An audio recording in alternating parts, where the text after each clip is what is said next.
lecture of biochemistry in the chapter of carbohydrates, we have already discussed about the various qualitative tests of carbohydrates.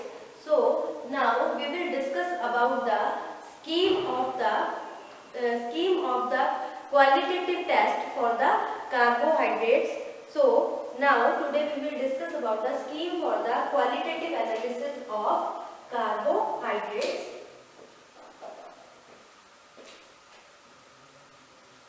Scheme for the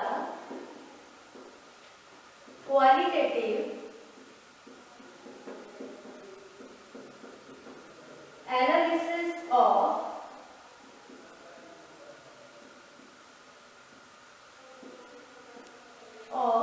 carbohydrates.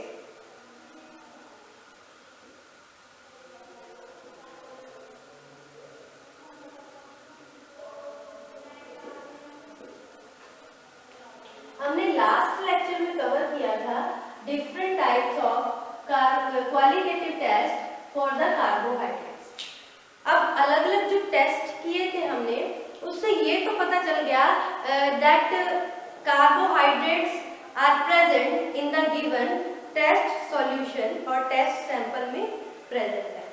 अब ये जो scheme है, scheme for the qualitative analysis of carbohydrates, इसमें हम क्या check करेंगे?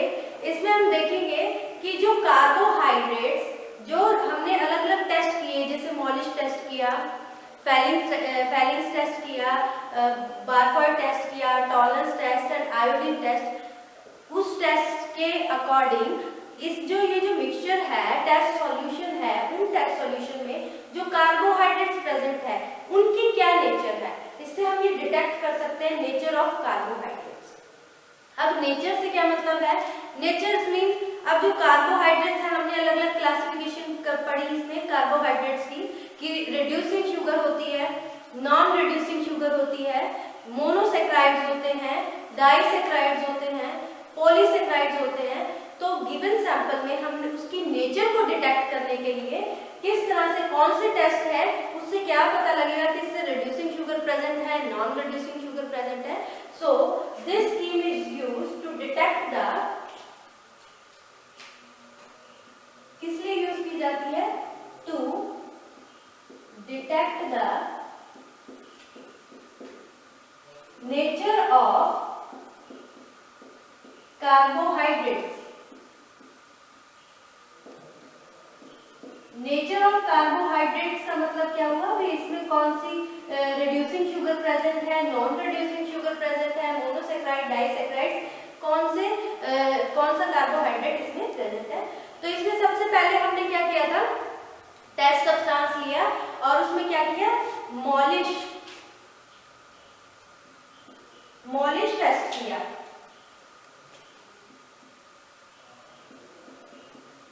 Molisch test, आपको पता है मॉलिश टेस्ट में हमने क्या किया था? एक टेस्ट सॉल्यूशन लिया था, उसमें alcoholic solution of naphthol add किया, देन शेक करने के बाद concentrated H2SO4 sides of the test tube में ऐड किया, जिससे एक रेड वायलेट कलर की रिंग बन गई उसकी जंक्शन पे। तो उससे क्या पता लगा, उससे क्या इंडिकेट किया?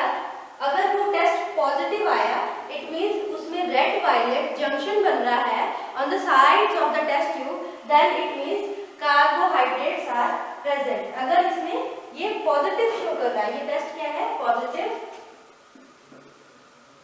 Then it indicates the presence of carbohydrates.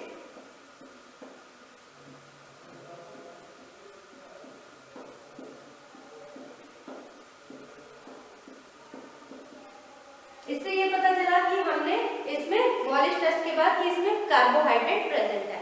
अब उसके बाद हमने नेक्स्ट और भी टेस्ट किए, Fehling test, Benedict test,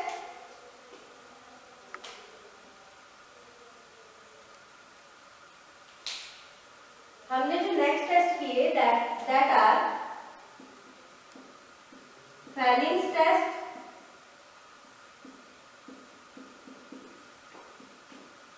Benedict test and Tollens mirror test. Tollens mirror test. तो हमें जब ये पता चल गया मॉनिश टेस्ट से कि गिवन सैंपल में कार्बोहाइड्रेट प्रेजेंट है, अब हम ये डिटेक्ट करेंगे कि दैट कार्बोहाइड्रेट इधर रिड्यूसिंग शुगर है और नॉन रिड्यूसिंग शुगर है।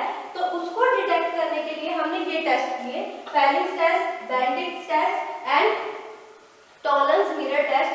इनमें भी आपको पता है कि ये रिएजेंट्स होते हैं। फेलिंग टेस्ट में फेलिंग रिएजेंट एडिशन की थी, बेंडिक्स में बेंडिक रिएजेंट की एडिशन की थी। दोनों में ही ब्रिक रेड प्रेसिपिटेट की फॉर्मेशन हो रही थी। और टॉलरेंस रिएजेंट में आपको पता है टॉलरेंस रिएजेंट क्या है, अमोनिकल सिल्वर नाइट्रेट होता है, रिएजेंट होता है, वो ऐड करने से इसमें सिल्वर मिरर की फॉर्मेशन होती थी। इससे क्या पता लगेगा कि अब ये रिड्यूसिंग है या नॉन रिड्यूसिंग है।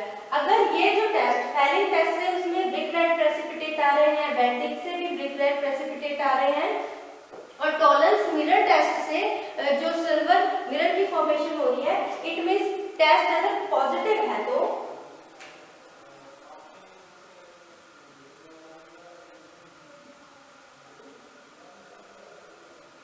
इसमें अगर टेस्ट पॉजिटिव आ जाता है, it means reducing sugar is present, positive. वो क्या इंडिकेट करेगा, that presence of reducing sugar. उस गिवन सैंपल में क्या प्रेजेंट है, रिड्यूसिंग शुगर्स। आपको बताया था जो प्रीवियस लेक्चर था रिड्यूसिंग शुगर्स के बारे में और नॉन रिड्यूसिंग शुगर्स के बारे में।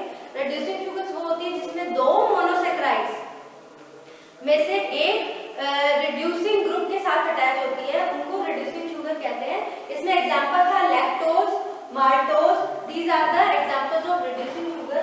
इफ टेस्ट इज नेगेटिव, अगर इस टेस्ट को इन टेस्ट को परफॉर्म करने के बाद टेस्ट पॉजिटिव नहीं आ रहा, नेगेटिव आ रहा है, it means it indicates the presence of non reducing sugars. ये किसको रिप्रेजेंट करता है कि जो गिवन सैंपल है उस गिवन सैंपल में क्या प्रेजेंट है, नॉन रिड्यूसिंग शुगर्स प्रेजेंट है। नॉन रिड्यूसिंग शुगर वो होते हैं जिसमें दो मोनोसेक्राइड्स यूनिट है, उसकी जो आपस में लिंकेज है दोनों ही रिड्यूसिंग ग्रुप के साथ, या तो कीटो और एल्डिहाइड दोनों रिड्यूसिंग ग्रुप के साथ ग्लाइकोसाइडिक लिंकेज हो रही है। एग्जांपल भी करवाया था इसको, सुक्रोज का एग्जांपल करवाया था। So this is about the reducing and non reducing sugar. इन टेस्ट में हमें रिड्यूसिंग और नॉन रिड्यूसिंग ग्रुप के बारे में पता चल जाता है। अब हम देखेंगे कि इसमें मोनोसेक्राइड है, रिड्यूसिंग की बात करें तो इसमें हम डिटेक्ट करेंगे कि इसमें मोनोसेक्राइड है या डाइसेक्राइड है। इसको डिटेक्ट करने के लिए हम क्या परफॉर्म करेंगे, स्लीवनॉफ टेस्ट।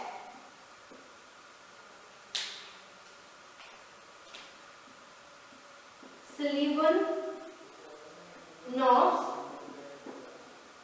टेस्ट आपको बताया था प्रीवियस लेक्चर में कि स्लीवनॉफ टेस्ट में क्या स्लीवनॉफ रिएजेंट ऐड किया जाता है जो कि हमारा टेस्ट सॉल्यूशन होता है।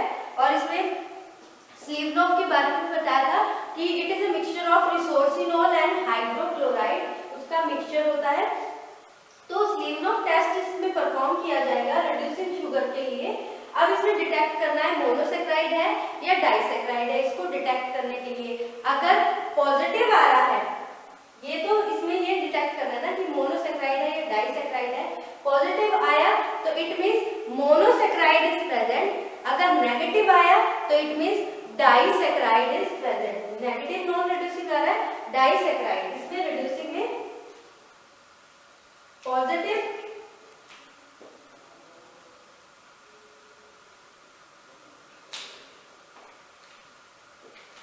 पॉजिटिव रिजल्ट आया इसको परफॉर्म करने के बाद, देन मोनोसेक्राइड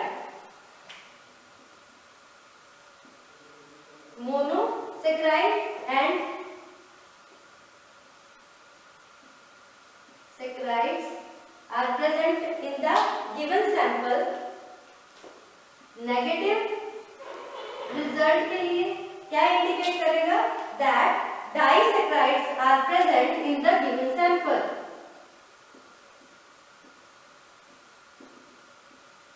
डाइसैक्राइड्स गिवन सैंपल में प्रेजेंट है।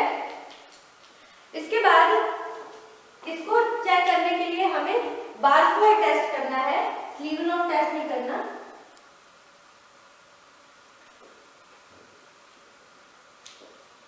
बारफॉय टेस्ट,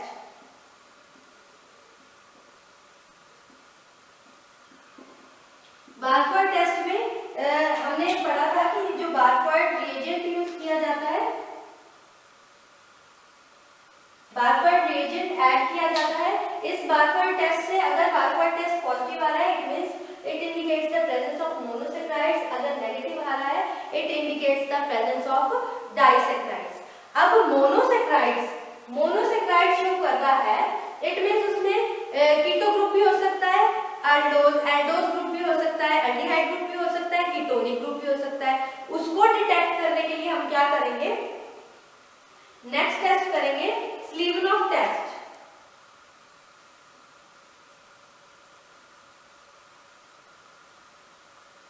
जो हमारा नेक्स्ट टेस्ट है दैट इज स्लीवनॉफ टेस्ट।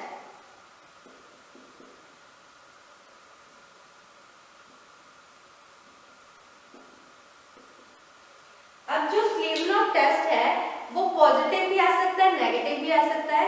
अगर स्लीवनॉफ टेस्ट है, इसको परफॉर्म करने के बाद जो रिजल्ट है वो पॉजिटिव है, then it means keto group is present. It indicates the presence of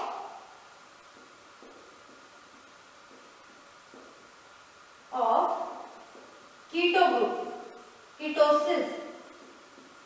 If result is negative, then it indicates the presence of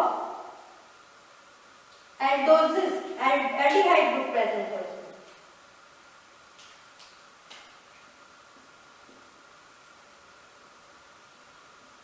It indicates the presence of aldosis.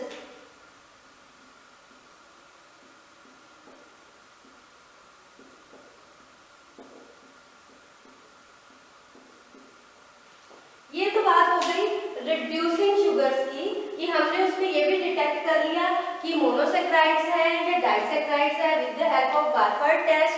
And ये भी detect कर लिया कि इसमें जो monosaccharide है उसमें ketone group है, कीटोसिस ग्रुप है या एल्डोसिस ग्रुप प्रेजेंट है with the help of Seliwanoff test. उसके बाद बात आती है नॉन रिड्यूसिंग शुगर की। नॉन रिड्यूसिंग शुगर्स कौन सी होती है? Sucrose, starch, glycogen. तो इसके लिए हमारा एक टेस्ट पेंडिंग है, that is iodine test.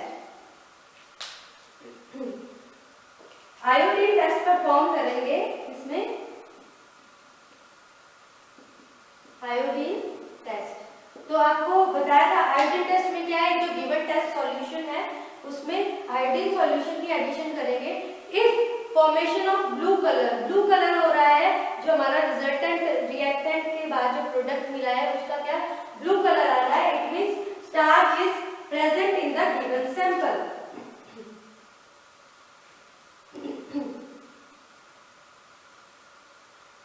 Blue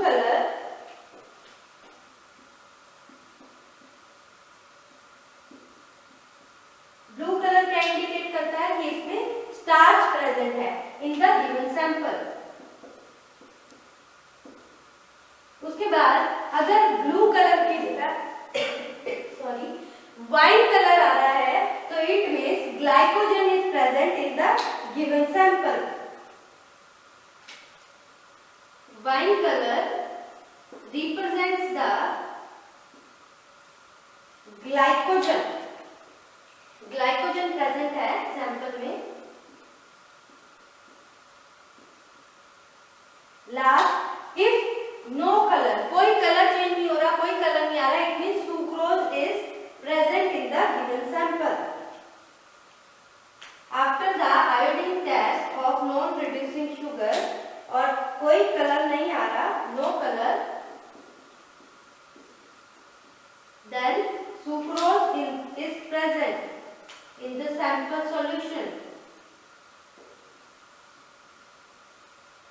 So this is the schematic chart for the qualitative analysis of carbohydrates. आपको क्वालिटेटिव टेस्ट करने के बाद आपको कैसे आप डिटेक्ट करोगे कि इसमें कौन सा ग्रुप प्रेजेंट है, मोनोसेक्राइड्स हैं, डाइसेक्राइड्स प्रेजेंट हैं, रिड्यूसिंग, नॉन रिड्यूसिंग। इसके लिए डिफरेंट टेस्ट सबसे पहले आपने डिटेक्ट करना है कि किस तरह की कार्बोहाइड्रेट है, इसमें कार्बोहाइड्रेट प्रेजेंट भी है या नहीं। उसके लिए हमने सबसे पहले मॉलिश टेस्ट करना है। मॉलिश टेस्ट पॉजिटिव आया, इट मींस कार्बोहाइड्रेट प्रेजेंट है। अगर कार्बोहाइड्रेट प्रेजेंट ही नहीं है तो आप बाकी सब टेस्ट कैरी ऑन नहीं कर सकते, इट मींस उसमें कार्बोहाइड्रेट है ही नहीं। अब कार्बोहाइड्रेट की प्रेजेंस हमें पता चल गई तो हम अब ये डिटेक्ट करेंगे कि इसमें कौन सी रिड्यूसिंग शुगर है या नॉन रिड्यूसिंग शुगर है। इसके लिए हमने डिफरेंट टेस्ट परफॉर्म किए, that is Fehling's test, Benedict test and Tollens mirror test. ये टेस्ट परफॉर्म किए।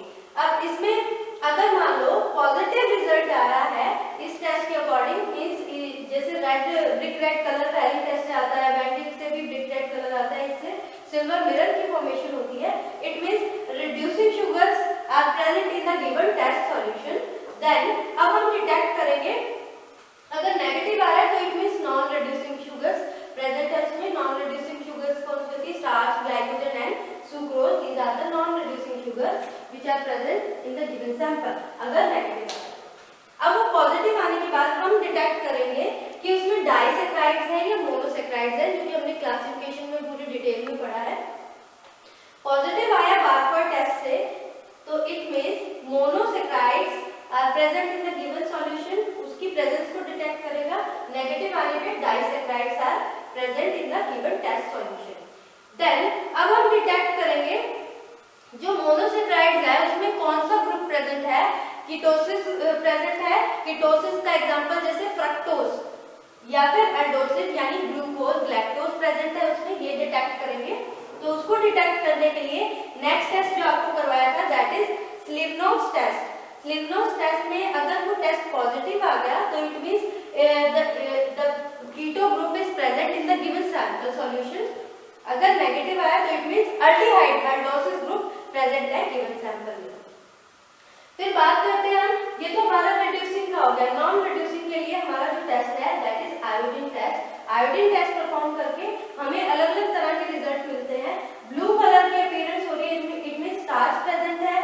अगर वाइन कलर अपीयर हो रहा है, glycogen is present in the given test solution. अगर कोई भी कलर चेंज नहीं हो रहा तो it means sucrose is present in the given test solution. So this is all about the qualitative test of the carbohydrates. Next हम पढ़ेंगे कि इससे रिलेटेड डिजीज कौन सी होती है जो कि कार्बोहाइड्रेट मेटाबॉलिज्म को रीअरेंजमेंट होने के कारण हमें वेरियस डिजीज के बारे में स्टडी करेंगे। ये हमारा इस चैप्टर का लास्ट टॉपिक है, कार्बोहाइड्रेट का लास्ट टॉपिक है।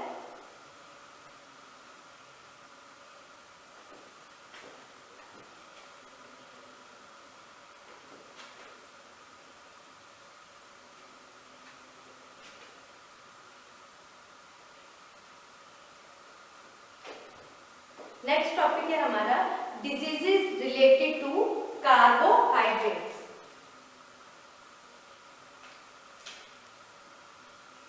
डिजीजेस रिलेटेड टू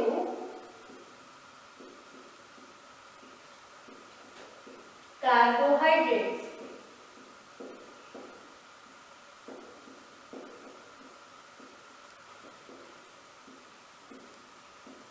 कार्बोहाइड्रेट से रिलेटेड 3 डिफरेंट डिजीज हैं जो कि कार्बोहाइड्रेट मेटाबॉलिज्म के चेंज होने पे होती हैं। तो इसमें there are 3 types of diseases which are responsible due to derangement of carbohydrate metabolism का डीअरेंजमेंट होता है। कार्बोहाइड्रेट मेटाबॉलिज्म के बारे में एक डिटेल स्टडी है, इसी पर एक अलग से यूनिट है, वो हम आगे फर्दर जब न्यू चैप्टर करेंगे तो उसमें प्रोसीड करेंगे।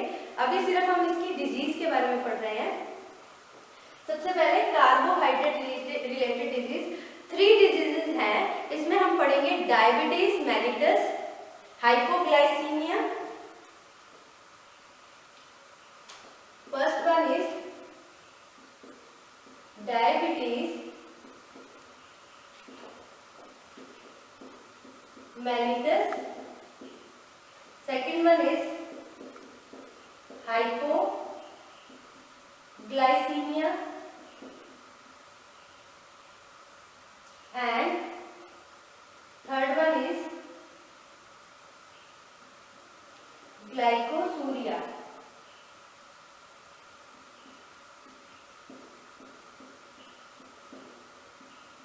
इन डिजीज के बारे में डिटेल स्टडी करेंगे। फर्स्ट ऑफ ऑल अगर हम डायबिटीज की बात करें, सबसे पहले हमें ये पता होना चाहिए हमारी बॉडी में जो ग्लूकोज लेवल है वो कितना है। जो नॉर्मल ग्लूकोज लेवल है वो हमारी बॉडी का 80 to 120 mg/dl है। अगर ये ग्लूकोज लेवल कम या ज्यादा होता है तो that is responsible for diabetes. तो फर्स्ट डिजीज है which we study today, that is diabetes mellitus.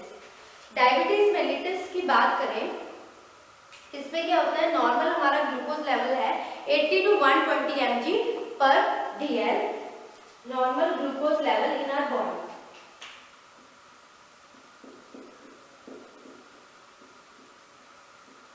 Normal glucose level that is 80 to 120 mg/dl। Now अब बॉडी में अगर इंसुलिन की डेफिशिएंसी हो जाती है, मेन काम है इंसुलिन का, इंसुलिन की डेफिशिएंसी हो जाती है तो जो हमारा कार्बोहाइड्रेट मेटाबॉलिज्म है उसका डीअरेंजमेंट हो जाता है, जिसके कारण क्या होता है, जो ब्लड ग्लूकोज इंक्रीज हो जाता है। इन ब्लड ग्लूकोज इंक्रीज होने पर that will cause diabetes mellitus. Blood glucose बढ़ने के कारण क्या होता है, डायबिटीज मेलिटस। इसको दोबारा से समझेंगे कि इसका मेन कॉज क्या है, डेफिशिएंसी ऑफ इंसुलिन। इंसुलिन की डेफिशिएंसी हो जाती है, deficiency of insulin which will cause dearrangement in the carbohydrate metabolism, डीअरेंजमेंट कर देता है, मतलब कि उसका सिस्टम डीअरेंज हो जाता है of carbohydrate metabolism which will cause the increase in blood glucose level, increase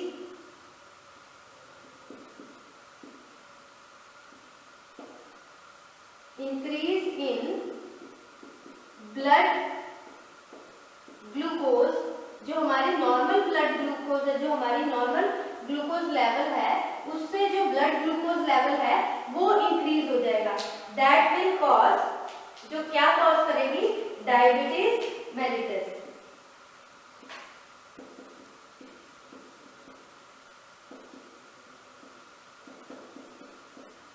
ये कॉज कर देगी।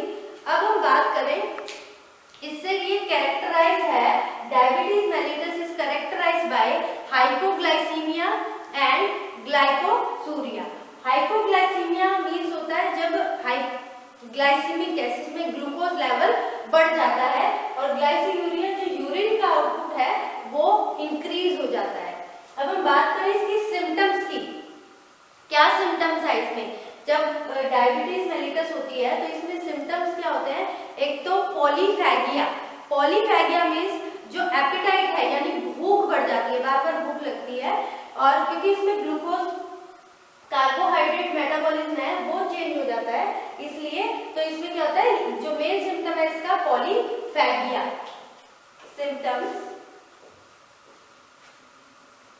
Symptoms of diabetes mellitus are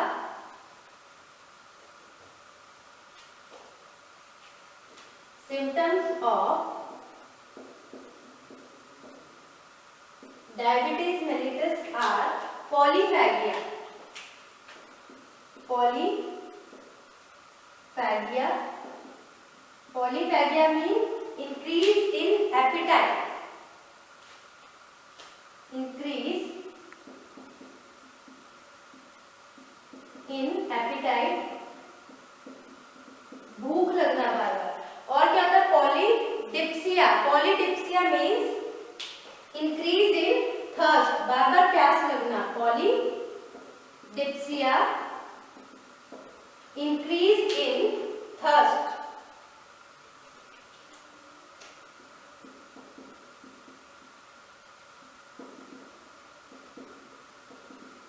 next जो सिम्टम है that is polyuria, it means urine का आउटपुट बढ़ जाता है, पॉलीयूरिया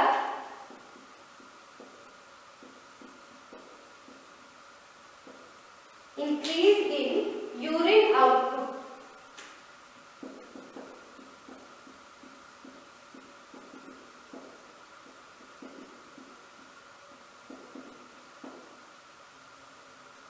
यूरिन का आउटपुट इंक्रीज हो जाता है। So these are the symptoms of diabetes mellitus, that is polyphagia, polydipsia and polyuria, ये इसके सिम्टम्स हैं डायबिटीज मेलिटस के।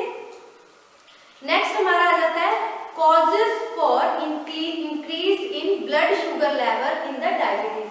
क्या कॉज है जिसके कारण क्या होता है, जो ब्लड शुगर लेवल है वो क्या होता है, इंक्रीज हो जाता है, बढ़ जाता है। तो इसके मेन कॉज हम पढ़ेंगे।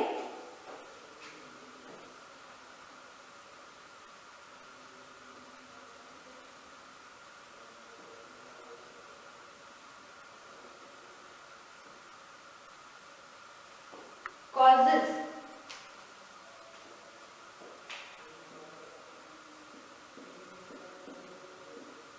कॉजेस क्या है, सबसे पहले तो इसमें जो एब्जॉर्प्शन है ग्लूकोज का फ्रॉम द इंटेस्टाइन वो बढ़ जाता है, जिससे क्या होता है एंट्री ऑफ ग्लूकोज भी इंक्रीज हो जाती है। Absorption of glucose increases in intestine। Absorption होता है ग्लूकोज का इंटेस्टाइन में, इंक्रीज हो जाता है, जिसमें अब जो एंट्री है ग्लूकोज की वो कम हो जाती है मसल्स में और टिश्यूज में, और उसकी ऑक्सीडेशन भी डिक्रीज हो जाती है। Decrease in entry and oxidation of glucose in muscles and tissues। और क्या रीजन है, और इसका रीजन है कि इसमें जो ग्लाइकोजन है वो कम बनता है, लेकिन उसकी ब्रेकडाउन लिवर में ज्यादा होती है। Decrease formation of glycogen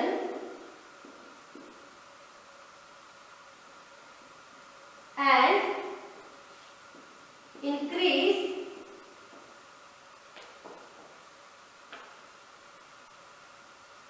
breakdown